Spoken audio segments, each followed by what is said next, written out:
Europe 1, 8h36. Le fin mot de l'info. Bonjour Raphaël Antoven. Bonjour Patrick, bonjour à tous. C'est sur une forme assez courante de langue de bois que vous revenez ce matin, cette façon qu'ont les hommes ou les femmes politiques de botter en touche en cas de questions délicates, en expliquant que ce n'est pas ça qui intéresse les Français. Vous connaissez ça, hein, c'est l'esquive par l'altitude qui offre le double avantage d'échapper à son embarras tout en faisant la morale à celui qui vous y a mis, ce qui est parfois vous, Patrick.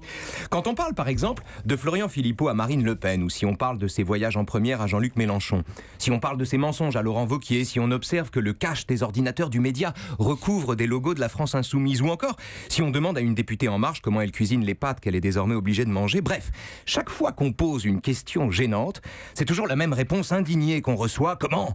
Vous vous dites journaliste et c'est ça qui vous intéresse, alors qu'il y a tant de sujets importants, le racisme, le chômage, l'inflation, la dette, le sexisme. Autrement dit, à la seconde où il est coincé, le démagogue qui flatte ordinairement les bas instincts de son peuple mute soudain pour échapper à la question en professeur de sagesse, présumant que les Français s'intéressent uniquement à des sujets sérieux. Ce qui est faux. Évidemment que c'est faux. C'est ce qui intéresse les Français, c'est ce qui les fait marrer. Et la mauvaise foi du type qui, pour se sortir d'un mauvais pas, se déguise en demi-dieu, que voulez-vous ? C'est marrant. Quand on l'accule, il accuse. C'est très drôle. Et surtout, ça a été merveilleusement décrit, c'est ça que je suis venu vous dire, par Jean-Paul Sartre dans L'être et le néant.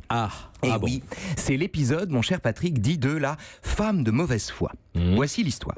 Une femme, raconte Sartre, se rend à un premier rendez-vous tout en sachant très bien les intentions du monsieur. Alors au début, tant que le type la drague à distance, elle est tranquille. Il la regarde, il lui parle gentiment, il lui raconte des trucs, il lui fait des compliments, qu'elle écoute, il lui dit Sartre, je vous admire, ce qui veut dire j'ai envie de vous, mais elle feint de l'entendre au premier degré. Bref, pour l'instant, l'entretien se passe tranquillement. Mais soudain, tel l'affreux journaliste qui pose la question qui fâche, sentant que c'est peut-être possible, le type lui prend la main. Aucune violence ici, hein. Aucun abus. Le code des convenances autorise un geste de cette nature dans des circonstances comme celle-là. Cela dit, ce geste risque de changer la situation en appelant une décision immédiate. Que faire ? Abandonner la main qu'on a saisie ? Ce serait s'engager. Retirer la main ? Ce serait briser le charme de l'instant. Alors, tel l'homme politique qui se met à parler de la France quand on évoque ses maladresses, elle entraîne, dit Sartre, son interlocuteur, jusqu'aux régions les plus élevées de la spéculation sentimentale, et pendant ce temps, la main repose inerte entre les mains chaudes de son partenaire.